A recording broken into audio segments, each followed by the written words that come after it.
নমস্কার, আমি অদিতি চক্রবর্তী। সবাই কেমন আছেন? আশা করছি সবাই ভালো আছেন, সুস্থ আছেন। আজকে আমি আপনাদের জন্য খুব সুন্দর একটা ডিজাইন নিয়ে এসেছি। আপনারা কিভাবে ফেব্রিক কালার দিয়ে মান্ডালা আর্ট করতে পারবেন সেটা আজকে এই ভিডিওতে আমি দেখাবো। প্রথমে আমি এখানে একটা কুর্তির পিস নিয়েছি, তারপরে পেন্সিল দিয়ে আমি সুন্দরভাবে এঁকে নিয়েছি। তো তার সাথে আমি ফ্রেমে ভালোভাবে আটকে নিয়েছি। এই দেখুন, আমি এঁকেছি আর ফ্রেমটাকে ভালো করে আটকে নিয়েছি কাপড়টায়, যাতে একদম টান টান হয়ে থাকে, এরকমভাবে থাকে।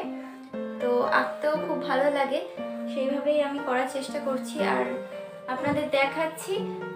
আপনারা দেখে বুঝতে পারছেন নাকি আমাকে অবশ্যই কমেন্ট করে জানাবেন।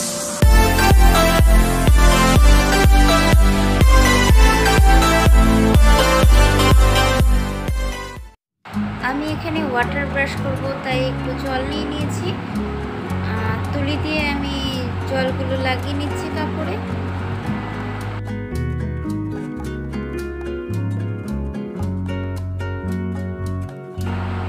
কাপড়ে জলটা শুকানোর অপেক্ষা না করেই আমি এখানে একটু লেমন ইয়েলো কালার নিয়ে এখানে মিশিয়ে নিচ্ছি।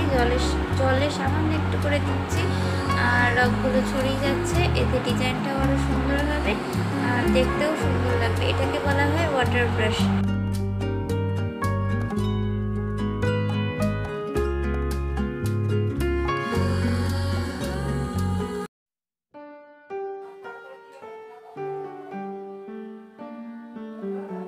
এই মান্ডালা আর্টগুলো খুবই সুন্দর, ট্র্যাডিশনাল ডিজাইন নিয়ে বলা যায়। এগুলো কুর্তিতে, চুড়িদারে, পাঞ্জাবিতে খুব সুন্দর লাগে। অনেকে বেডশিটও করে, ভালো লাগে, খুব ভালো লাগে। নতুন নতুন ডিজাইন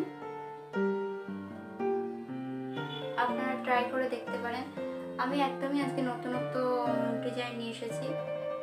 রোজ একভাবে ফুল আঁকলে তো ভালো লাগে না, বা ফুল দেখালে তো আপনারা শিখবেন কি। তো হচ্ছে আমি এরকম ডিজাইনটা নিয়ে আসলাম। এখানে আমি অল্প অল্প মিডিয়ামটা ব্যবহার করেছি।